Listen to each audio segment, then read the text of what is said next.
Saudara, pada segmen ini kami akan hadirkan ulasan berita pilihan dalam sepekan terakhir. Sorotan yang pertama ini terkait dengan kasus pembunuhan di Padang Pariaman, Sumatera Barat. NKS, seorang gadis berusia 18 tahun tewas saat sedang menjajakan gorengan.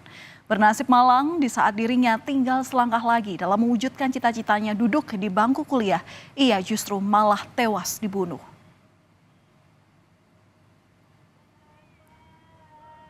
Inilah visual dari sosok perempuan yang diduga merupakan korban berinisial NKS saat tengah menjajakan gorengannya.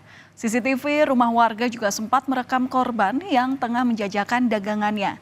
Menurut perkiraan pihak keluarga, gambar ini diambil sekitar awal bulan September atau beberapa hari sebelum korban dilaporkan hilang.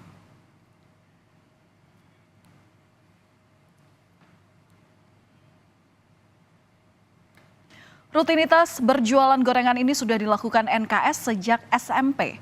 Awalnya sekedar menitipkan gorengan di kantin-kantin sekolah. NKS lalu menjual gorengan dengan berkeliling. Usai pulang sekolah, NKS ini menjajakan gorengan keliling kampung dengan jalan kaki sejak pukul 4 hingga 6 sore. Berkeliling hingga 3-5 km tak jadi masalah bagi NKS asalkan bisa menabung untuk melanjutkan pendidikan. Sang ayah yang awalnya sempat melarang NKS untuk berjualan gorengan akhirnya luluh karena kegigihan NKS.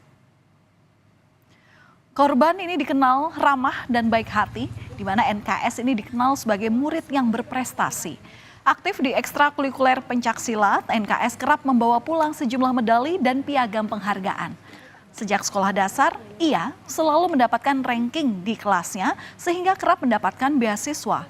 Bahkan tahun ini korban mendapatkan beasiswa untuk bisa melanjutkan kuliah di salah satu universitas di Kota Pariaman.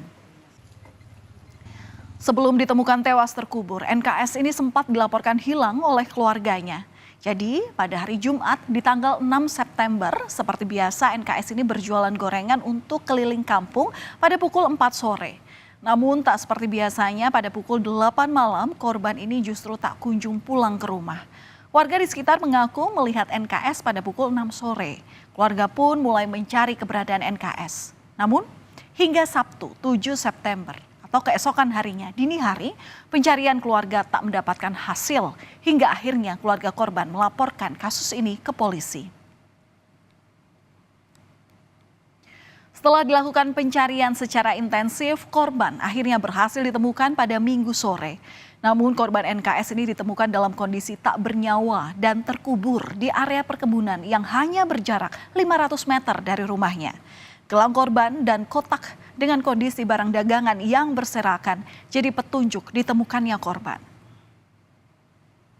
Terpukul karena ditinggalkan oleh anak tersayang, keluarga pun berharap agar polisi dapat segera menangkap dan menjatuhi hukuman yang setimpal kepada para pelaku yang telah menewaskan anaknya.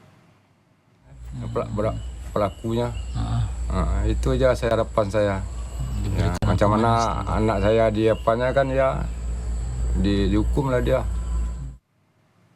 Polisi terus melakukan penyelidikan, identitas terduga pelaku pun telah dikantongi.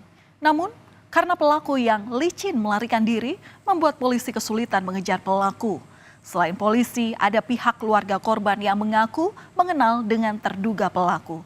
Meski tidak mengenal baik, keluarga korban mengaku mengetahui siapa terduga pelaku ini karena sering melintasi kampung korban.